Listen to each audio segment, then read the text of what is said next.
I'm the Associate Dean for the Arts in the College of Arts and Letters. I hadn't realized until this morning all kinds of appropriateness about our subject today. When I switched on my computer this morning and looked at the Notre Dame homepage, this weekend marks the 50th anniversary celebrations for the Peace Corps, in which, of course, Notre Dame played a very significant part through Father Hesburgh in the founding and early years of it. Indeed, the very first group of Peace Corps volunteers came to campus to train before they set out to Chile. This year marks the 25th anniversary of the founding of the Joan Kroc Institute for International Peace Studies, one of the most remarkable institutions on campus that has accomplished so much in so many areas of peace studies. And one of the key players in that has been Bob Johansen. Bob Johansen is a professor of political science and peace studies, and he is a senior fellow at the Kroc Institute. He's the author of an extraordinary book, The National Interest and the Human Interest, published by Princeton University Press, and he's published articles in a wide variety of journals in the field. He's been held visiting appointments at Princeton in their Center for International Studies and at Harvard in their Center for International Affairs. You can decide on the difference between affairs and studies. And indeed at their Center for the Study of World Religions. He received a well-deserved award, an Outstanding Lifetime Achievement Award from the Peace and Justice Studies Association in 2009. His current research is on how to hold political leaders accountable as individuals for honoring the international laws prohibiting genocide, war crimes, and crimes against humanity. He earned his BA from Manchester College and his MA and PhD degrees from Columbia. He was one of the co-founders of the Kroc and was its acting director on 2 different occasions. He served for 19 years as Director of Graduate Studies and then became their Director of Doctoral Studies for 3 years after he helped to create Notre Dame's unique PhD program in Peace Studies, which began in 2008. Please welcome Rob Johansen to talk about building peace and advancing.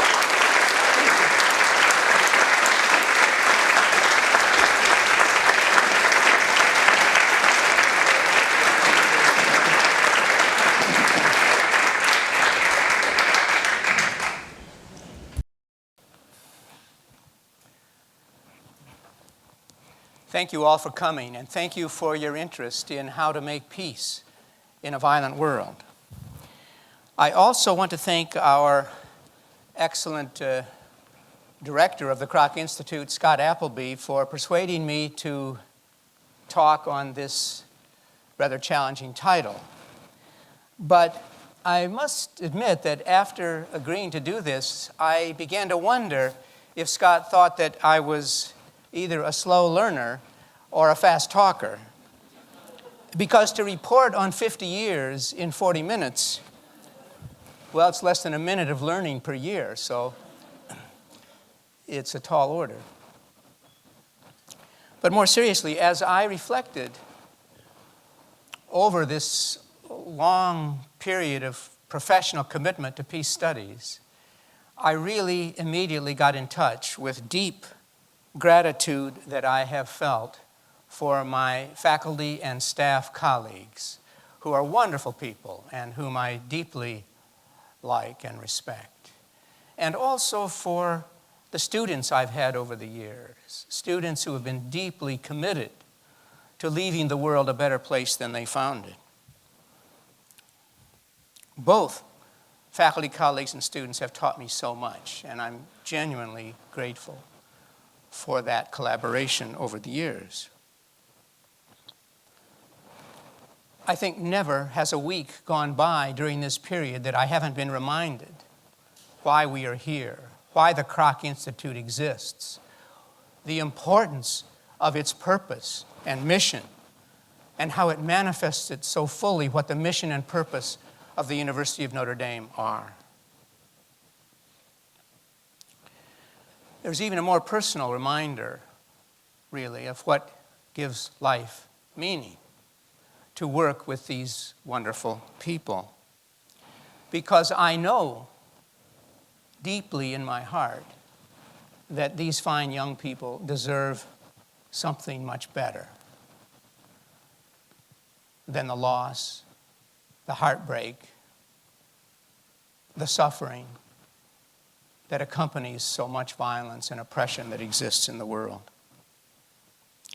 Today, I want to distill some of what I've learned over the years by focusing on how to build peace. That question can animate our lives. If we let it do so, good things, unexpected things can happen. That's one of the important learnings of the last 50 years. Now, I'm well aware that whether my reflections on the things that make for peace will in fact contribute to the building of peace depends in part on what you and others like you think of what I have to say and how you react and whether it's helpful for your own thinking and acting. So I look forward very much to your responses during the Q&A or perhaps directly in person or in email after this is over. I want to take those reactions very seriously, and I will. Now, although there's much that we still do not know about how to end specific wars, there is a lot that we do know about the correlates of peace. And it's on this knowledge that my thesis is based.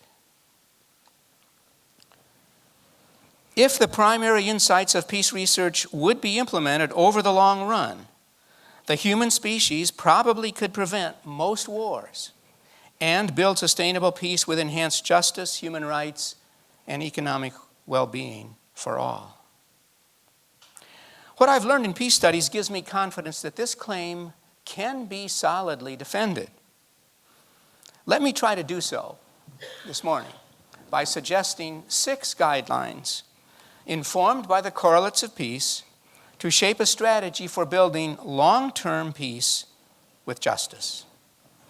These guidelines address interstate conflict, which is my main focus today, but some of them also help us think about how to reorient policy toward intrastate conflict, such as Afghanistan, as well. First of all, if we want peace, we must lay the attitudinal and structural groundwork on which peace can be constructed. This point may seem to be so obvious as to not be worthy of mention. But if we stop to think about how we actually behave, we know that we have not had very much serious planning for building peace. The prevailing view in national security, at least in the United States and other major powers, is that you follow the age-old maxim: if you want peace, prepare for war. We just assume that if we are prepared to fight and to win the next war, well, it will not occur. Maybe it won't happen because no one will attack us. And then we sort of assume that peace is the default result. And I acknowledge that strategy may have worked in many instances and in the past. But in other instances, a government may be more likely to initiate war because of its high level of military preparedness. I think high military preparedness facilitated the U.S. attack on Iraq in 2003, for example. But we all are embarrassingly aware that we really had no plan for constructing the peace. That was true for Iraqi society in 2004, and that is even more true for global society today. In other words, we must stop expecting peace to be simply a side benefit of preparations for war. The approach based on if you want peace, prepare for war, has appeared to make some sense from a national point of view in the past, but in a global context and in an increasingly interdependent world, it provides no structure, really, for dependable peace. Yet up to now, it's the main approach that we have tried. But if we decide to embrace the goal of actually preparing for peace, we discover we have another problem. Our credibility will immediately be questioned. Why is groundwork for peace needed? Some will ask, when there's violence all around us. The latest military report, for example, on the future of U.S. security policy emphasizes that we now live in a time of endless violence. As far as military officials can see into the future, U.S. forces, quote, will be continually engaged, unquote. A Washington Post article on this report explained, again I quote, because America's wars are unending, any talk of peace is quixotic or naive.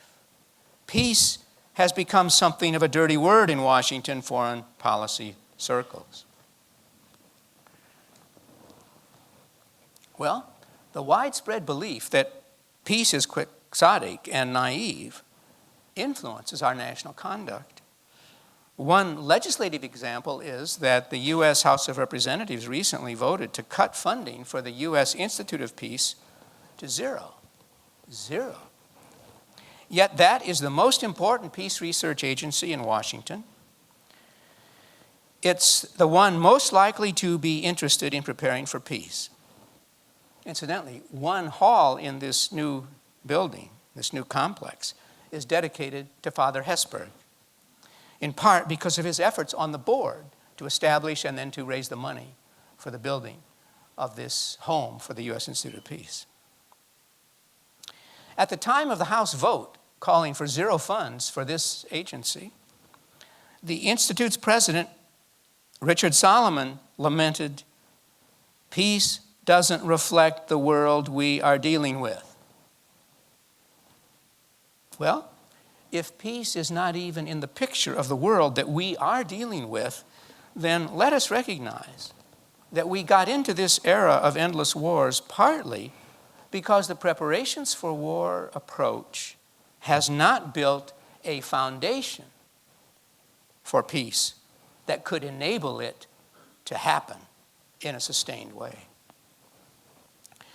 To gain credibility, those of us working for peace might point out that peace studies is analogous to that most respectable of endeavors, medical studies. Medical studies.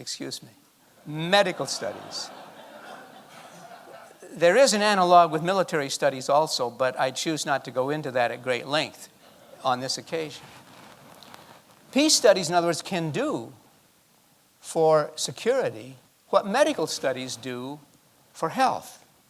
Both arise from a value commitment, one for peace with justice, the other for human health. Both draw on many disciplines, they're multidisciplinary. Both conduct both basic research and applied research. Both recognize that praxis combines both science and art. There is, though, a politically significant difference between the two. When sickness threatens, no one shies away from medical studies out of fear that medical researchers will become too soft on the enemy, which is disease. But many people fear that peace researchers, in their desire for peace, may lower their guard against dangerous adversaries or not be willing to endorse violence, even if it may seem necessary in some cases. So, we must directly address that fear and all other security fears that people have, because if we do not, those fears destroy our credibility. We must show that strategic peace building can, in fact, increase security. Incidentally, one sign that it is possible to develop credibility is found in the fact that recently, a year or so ago, when the Department of Defense wanted to learn how to do counterinsurgency more effectively, it consulted people in the field of peace research, including some from the Kroc Institute, I might say, about what makes peace building effective. They were interested in, for example, in knowing the importance of how you relate to indigenous people when you don't want to alienate them. So it's not enough, however, to deal with the security fears that are in the minds of those in our own country. The security fears of people in all countries must be addressed. Such an approach is the only way to overcome the classic security dilemma of unintentionally increasing the threat to one's adversary while trying to increase military security for oneself. Let me invite people in the back to come down and get seats. There are plenty of seats down here if you just walk on in. Don't feel insecure. So the first guideline is to start with all people's security fears, and then in response to those, to develop credible plans to nurture the attitudes, the values, and the institutions that are prerequisites to lasting peace. These are not simply byproducts of preparations for war. Okay, second guideline. A strategy for sustainable peace should start with our main concern, human beings and their basic human rights. This gives human security at least as much attention as national security, and it reminds everyone that despite our differences with an adversary, we both are human, and we seek to engage our adversaries in common security initiatives.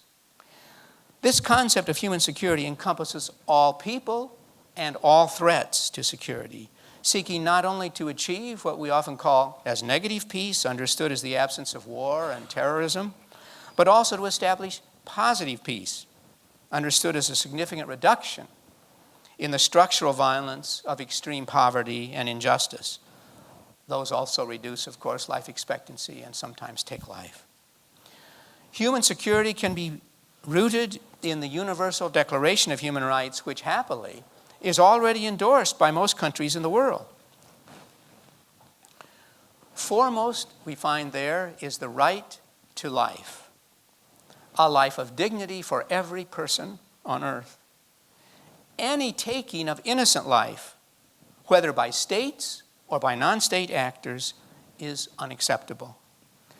On the foundation of protecting life through reducing direct and structural violence, we can deepen a sense of human solidarity and encourage all-inclusive human identities in which people treat all human beings as of equal moral worth. This is part of the groundwork. This approach also can encourage the dispossessed, the alienated, the underrepresented of the world to support a global peace strategy, because they see that it's not simply oppressing them, it's actually genuine peace liberates them from some of the burdens they're now carrying. And this approach to peace also reduces the conditions that give rise to extremism, terrorism, and civil wars. In short, we can base a peace strategy on the findings of peace research, empirical peace research on the one hand, and what we might call the international laws of human dignity on the other. These laws are outwardly secular and a product of diplomatic practice, but inwardly they're based often on revered ethical principles found in most religious belief systems. The growing acceptance of international human rights standards for evaluating government conduct, and this has been happening in recent years, this growing acceptance of international standards is an example of what I mean by part of the groundwork for peace. And an example of a new structure for peace would be the creation of the International Criminal Court in 2002, which is related to this growing acceptance of human rights standards. Okay. Third, perhaps the single most influential guideline for successful peace building is to uphold the principle of reciprocity in human conduct.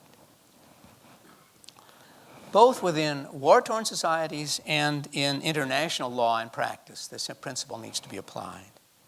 Reciprocity simply means that we do not claim a right for ourselves that we are not willing to grant for everyone else, nor do we seek to impose a duty on others that we are not willing to accept ourselves. Reciprocal rights, we can honestly say, are understood in every culture on earth. We can easily see how the principle of reciprocity might help us deal with one of our greatest sources of insecurity, the proliferation of weapons of mass destruction. Now, at first glance, many people see the problem as being caused by the bad conduct of North Korea and Iran, which are called rogue regimes. And that makes sense to a degree. But a somewhat deeper understanding is that there are 8 other nuclear weapons countries, and they keep saying that their nuclear weapons are necessary for their security, and they intend to keep their weapons. This whets the appetite of additional countries to obtain them, particularly those that may fear attack. The existing nuclear weapons countries understandably ask Iran to place all of its nuclear installations under the International Atomic Energy Agency inspection, ask Iran not to develop any weapons-grade enrichment capabilities, and ask Iran not to develop or possess any nuclear weapons.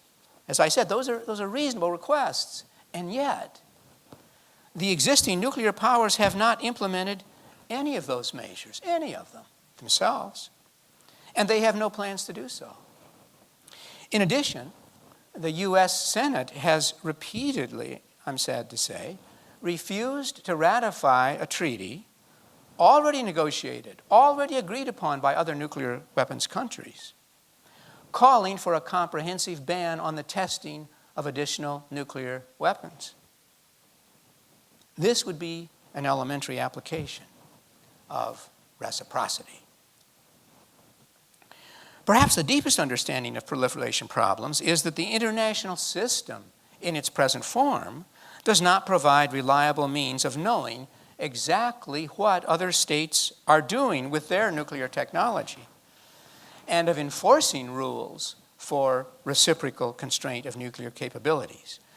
Yet, until we change the international system to enable that to happen, truly effective non-proliferation will elude us. A fourth guideline for building peace in a violent world emphasizes equity. To build peace, we must try harder to construct relationships among diverse societies and among diverse groups within societies that are mutually beneficial and, insofar as possible, mutually satisfactory. No group will get all of what it wants, but every group must get some of what it wants. Equity does not mean equality, but it does call for reasonable advances in equality of opportunity. To illustrate the importance of this principle, we might compare the income of the richest 1/5 of the world's population to the poorest 1/5 over nearly 2 centuries. The ratio of the income of the top 1/5 to the bottom 1/5 was 3-to-1 in 1820. 3-to-1, 1820. It rose 7-to-1, 1870. 11-to-1, 1913. 30-to-1 by 1960. 60-to-1 by 1990. 74-to-1 in 1997. And 82-to-1 in 2007. These ratios show that the international economic system has been increasing income inequality for nearly 2 centuries. It's sobering to recognize that there's only one international economic system. And we all are part of it, whether we want to be or not. Thomas Pogge has shown that the conduct of the wealthy societies perpetuates this international economic system, whether deliberately done or not. In addition, by making payments for the extraction of natural resources to any political leader, no matter how corrupt, no matter how the leader got there, who is able to control the territory from which the minerals come. By so doing, the international system enables authoritarian rulers often to stay in power. This system means that half of the world's population today lives on $2 a day or less. And it means that 30,000 children die every day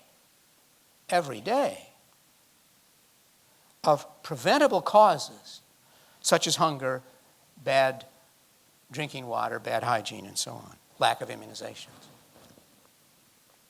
Now, the Code of International Conduct contained in the Bill of Human Rights does not justify these inequities.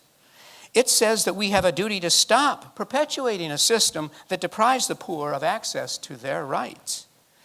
We have the opportunity to transform the international economic system in ways that could increase equality of opportunity and also reduce incentives for polarization, for terrorism and war. Much peace research confirms Pope Paul VI's paraphrasing of the prophet of Micah, "If you want peace, work for justice." It is unrealistic to expect peace amidst extreme injustice, regardless of how much military preparedness the well-off may have. To relieve injustice, the international community could, as an example, require just a small percentage of the income earned from the export of minerals to be put in a development fund to be used for the benefit of the people of the countries from which the exports come. There are many such examples one could give. Another example, if you think personally rather than governmentally, is if only one-tenth of the world's population, the top one-tenth, would contribute 1% of their annual income for intelligent programs to meet human needs, all people on earth could be raised out of poverty. We also need to address democratic deficits in international institutions, not just economic deficits. And this needs to be done in national societies, of course, where possible, because these democratic deficits contribute to and result from large inequities. They also increase social tensions and increase the risks of violent conflict. So democratization of international institutions shaping globalization can contribute both to peace and to equity. Fifth guideline. To help end today's endless wars requires us to strengthen the rule of law in weak domestic societies and in world affairs. The democratic rule of law is the most effective instrument that we have for managing conflicts among people who strongly disagree. It's not perfect, of course, but it can help minimize violence and maximize justice. Strengthening the rule of law internationally can enable countries gradually to rely less and less on military instruments and more on law and international institutions to protect legitimate interests and to enforce norms of reciprocity, equity, and peace. And these instruments can be further encouraged by increasing awareness that the whole planet really is getting of the utility of nonviolent action for ousting tyrants and promoting democratic social change. We can help people understand the need for strengthening the rule of law in world affairs by reflecting on the tragedy of the commons that Garrett Hardin brought to our attention many years ago. He invited us to imagine living in a medieval village and owning a herd of cattle or sheep. And during the day, we take our herds out in the pastures surrounding this village, in a shared parcel of land, which we call the commons. And each of us understand that we can increase our income by expanding our herds. And eventually our herds grow so large that they overgraze the pastures. Grass becomes scarce. Topsoil erodes. And even if I observe that the commons are being destroyed, unless I can be assured that you and others like you will constrain the size of your herds if I limit mine, I still won't cut back. I will go ahead and earn as much as I can, as fast as I can, before the commons are destroyed. If each owner of a herd makes this decision, which is individually rational, I point out, collectively, we all will suffer an irreversible loss. The herd owners could overcome their self-destructiveness if they would establish just a little bit more of the rule of law to harness the profit motive in the service of protecting the environment. They could have agreed to limit each person's herd to the size that, when added to others' herds, would enable them all to enjoy, but not to destroy, the common pastures. One reason that the United States refused to ratify the Kyoto Guidelines in 2005 to constrain greenhouse gas emissions when European states did so was twofold: to avoid constraint on separate U.S. wealth maximization, and secondly, to protest the refusal of China and some other states to accept restrictions. One could argue that it was rational for the United States to maximize national gains, even if this contributed to destroying the environment in the long run, because other free riders would harm the environment anyway. But little weight was given to how U.S. support of the Kyoto Guidelines might have moved the world closer to a global arrangement that eventually would bring all societies into the guidelines. So again, kind of individually rational, but long-term and globally questionable. So we actually, today, this day, are living a tragedy of the commons because of insufficient support for using international law to protect the common good. And this lack of support isn't just in one or a couple of countries. I mean, it's rampant in the planet. But you can see the difference between some countries that are pushing more to use international law to try to protect the environment than others. Now, strengthening the rule of law requires us to be both principled and firm. It's not for the weak and the submissive. If one is not principled, then it's difficult to be firm with others because double standards will just obstruct enforcement. Yet we must be firm because enforcing the law sometimes requires coercion. The form of coercion that we should encourage wherever possible is what Mary Kaldor has called Cosmopolitan Law Enforcement, rather than using traditional military combat. So eventually we would move toward international equivalents of judicial and police enforcement that we're more familiar with in domestic contexts. To set a good example on law enforcement, the United States might reconsider its attitude, as I think it's in the process of doing, toward the International Criminal Court. Although the United States asks that that court right now prosecute gross violations of human rights in Sudan and in Libya, the United States itself has refused to join the court. 117 other states have accepted the court's rule of law, including Britain, France, Germany, all members of the EU, for example. So the fifth guideline for building world peace with justice is to take small and safe, yet significant steps to strengthen the rule of law in world affairs. Now, sixth, to establish more effective rule of law, we need to grow democratic global governance. I'm not talking here about world government. That would pose too many problems. We could think of my proposed changes as sort of a vertical dispersal of sovereignty, consistent with the principle of subsidiarity, with more effective governance in local, national, regional, and global context. Yes, global. We need some more governance globally now. Not a lot, but just enough governance to ensure that everyone on earth will honor some rules to constrain the use of weapons of mass destruction, for example, or to prohibit genocide and crimes against humanity. Whether this is achieved through a reformed United Nations Security Council or some other arrangement doesn't matter so much. The necessary features would seem to be these. All people on earth must be represented. It must be able to make some security rules, and it must be able to monitor and enforce those rules.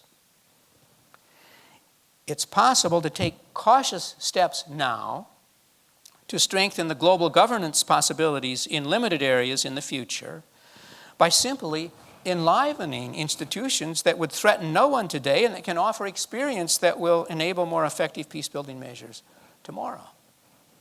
One example would be to expand the International Atomic Energy Agency's existing functions until it monitors every major nuclear installation on Earth, without exception, to ensure that they meet both safety and security standards. Doing that would send a clear signal that the nuclear weapons countries have decided to get serious about non-proliferation and also serious about preparations for peace. This monitoring would be useful now. I think that someday it will have to happen. Why not start it now? Another example could be the creation of an international satellite monitoring agency. That could do many things, but a couple of that I'll mention is it could deter illegal weapons tests, or it could supply photographic evidence for the International Criminal Court.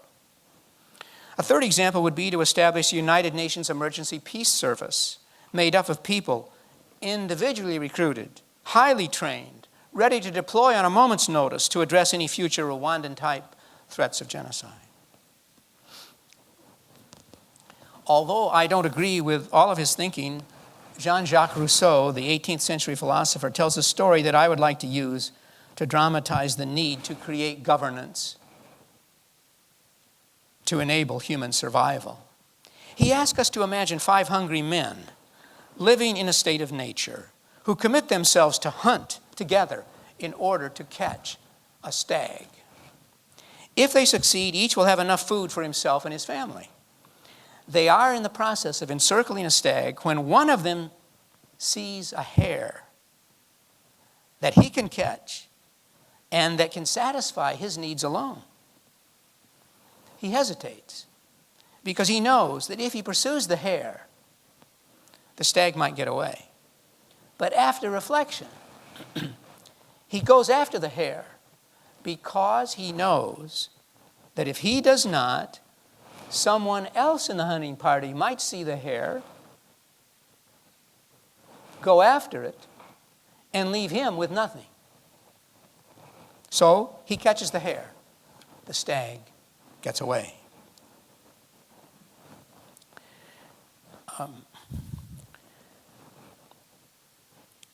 Rousseau draws this conclusion from this parable. Even where all parties agree on the goal and all have an equal interest in the success of the project, one cannot rely on others. That's the conclusion. But you see, that's very limited. If we add a condition, if a modest governing arrangement could have been constructed to make unreliable conduct reliable, then cooperation to meet everyone's needs could have been easily achieved.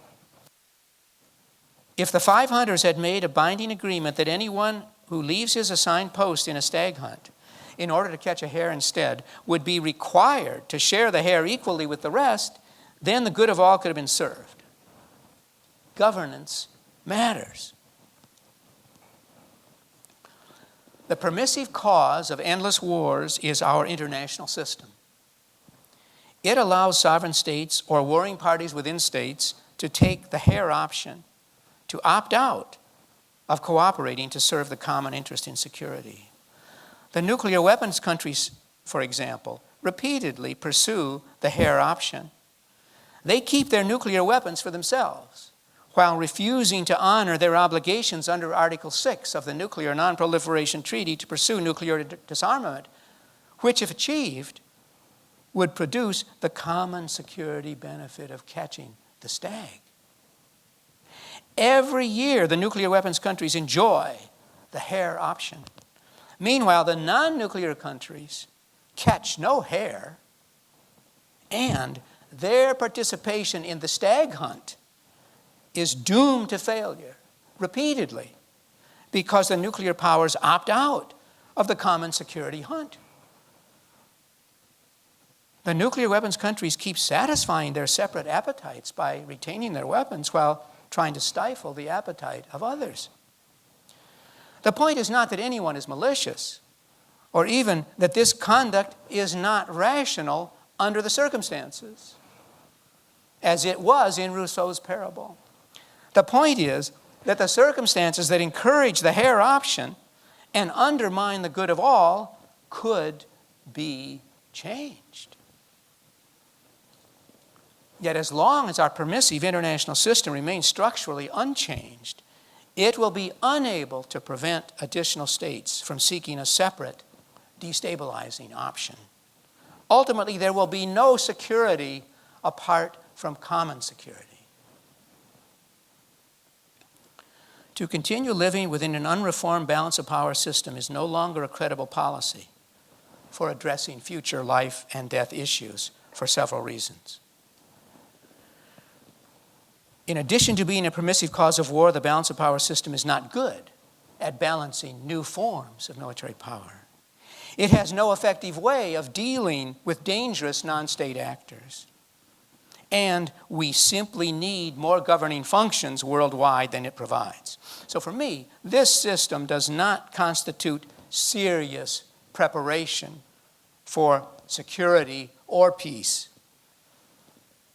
20th century military means are no match for 21st century security goals.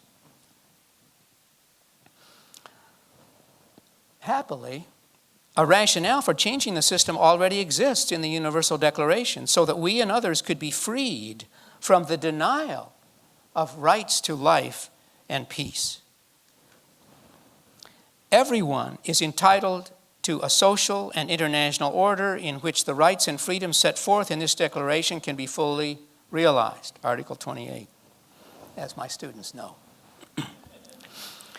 If we look deeply at all of our security problems and reflect on them, ranging from terrorism to the spread of weapons of mass destruction, from life-threatening poverty to environmental deterioration to violations of human rights, we discover that these are more problems of governance than problems that can be solved by deploying military power. We cannot stop future threats from nuclear, chemical, or biological weapons through military means or action. Such means, at best, can buy us some time, but their use is also likely to increase the risks of proliferation and maybe even terrorism in the future. What we need are internationally agreed upon rules that define appropriate conduct and establish reliable enforcement on individuals. In other words, more effective governance, needed globally as well as nationally. Similarly, we are not likely to stop future terrorist acts by waging war in other people's countries, or, I'm afraid, by using drones to attack terrorists in countries with which we're not even at war, like Pakistan. Because every such attack could create several terrorists to take the place of each one killed. Robert Pape's research on terrorism also shows that suicide bombers have had a similar purpose: to compel governments to withdraw their military forces from territory that terrorists consider their homeland. So forward-based deployments sometimes increase risks rather than decrease them. We also may want to think about how we will feel when some of our adversaries obtain drones. What if they feel entitled to fly drones against anyone whom they define as their enemy without any authorization whatsoever other than their own? See, effective antidotes to terror require working hand in hand across borders with nearly every society, certainly as many as possible in the world, to obtain intelligence and to engage in good forms of police enforcement. We also need worldwide collaboration to dry up the swamps of hatred, polarization, and unresponsive government that give rise to terrorism. These are governing functions. They're not military functions. A decade of wars has cost us over $3 trillion. Thousands of U.S. lives, hundreds of thousands of lives of all nationalities, 10 million refugees and displaced persons. Some observers ask how much security has the U.S. gained for its expenditures, particularly if you factor in the extent to which the U.S. economy has been weakened by rising deficits, rising oil prices, deep recession, all of which have been made worse by the wars, which were fought, by the way, with borrowed money. They weren't paid for up front. One sign of limited military utility is that although the United States now spends nearly as much for military purposes as all other major powers combined, U.S. officials still expect unending wars and violence. Historian Paul Kennedy's research on the rise and fall of the great powers shows that great powers throughout history eventually decline because they overextend themselves in projecting military power, and in so doing, sap their economic strength that enabled them to become a leading power in the first place. Now, if you'll permit me just a little conjecture before I close, we might have some fun and consider the possibility, seriously, that the rise of interdependence and the advance of technology have brought us to a point in human history when it's no longer possible for a country to secure itself, or even to secure itself with the help of others, if it relies too much on military means. That's because the days of territorial invulnerability and relatively impermeable borders, which are essential for past security policy, appear to be drawing to a close. Is it possible that over the next century or so, our great-great-grandchildren may witness changes analogous to those that occurred when gunpowder and the cannon were invented? At that time, as you know, the range and destructiveness of new weapons turned previously impenetrable castles into little more than tourist attractions after they lost their ability to provide security. As a result, small feudal kingdoms were amalgamated into nation states because to be defensible, security units had to become much larger. And as a result, they ended up including more diverse people within their security communities. Once again, we may need to expand our security community to make it commensurate with the range of new weaponry, which, if you think about it, is global. The range is global. The threats posed by nuclear, biological, and chemical weapons, by the weaponization of space, with satellites only 50 miles from us, no matter where we are in the world, satellites of other countries, and the availability of destructive capabilities to non-state actors, all of these could force an expansion and a domestication of viable security units in ways that are analogous to what gunpowder and other technological change did to the utility of the feudal kingdom. In any case, much research suggests that the future does not need to be one of endless wars. To implement more effective policies, we and global civil society will need to support widespread educational efforts and press hard for change in collaboration with progressive governments and intergovernmental institutions wherever we can to build the kind of political coalition and sustained pressure that established, to many people's surprise, the International Criminal Court. I personally am encouraged by what I see as a convergence between what seems necessary for protecting security on the one hand and what is ethically desirable for human dignity on the other, especially in the long run. For example, many ethical injunctions suggest that compassion toward others, even the stranger, is a virtue. Similarly, empirical peace research finds that emphasizing human solidarity and inclusive human identities that include all people as equals, that these are very useful for peace building. So if what I propose here would, in fact, turn out to yield more peace than past policies, it might be because it's on the terrain of global governance that we can deliberately cultivate convergence between prudence and ethics. For me, empirical peace research about what makes for peace often resonates with what I call the time-honored wisdom of the ages, such as the Golden Rule, or similar expressions of fairness and compassion in other faith traditions, or Immanuel Kant's categorical imperative. Looking for this resonance helps us identify the most promising peaceful path. It turns out not to be an easy path, nor a perfect peace. But peace studies do point us in the right direction, while the wisdom of the ages inspires long-term vision and motivates us to walk that path, to walk it with a sense of joy for the peace-building opportunities that we do have, and to walk it with willingness to sacrifice when the path is not smooth. My learning suggests that this path includes establishing new groundwork for peace now, while making long-term plans to institutionalize peace and encourage its correlates, including an emphasis on human security, reciprocity, equity, rule of law, and more effective governance.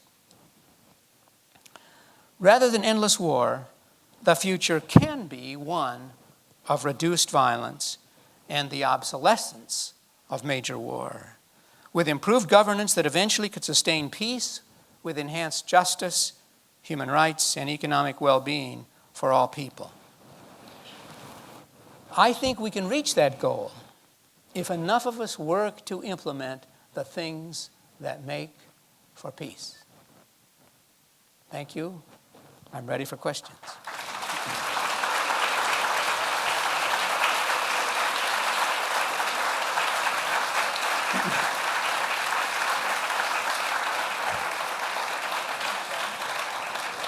I'd like to take several questions because we're almost out of time, and I want to hear what the questions are, even if you don't want to stay for the answers. Let's take several questions.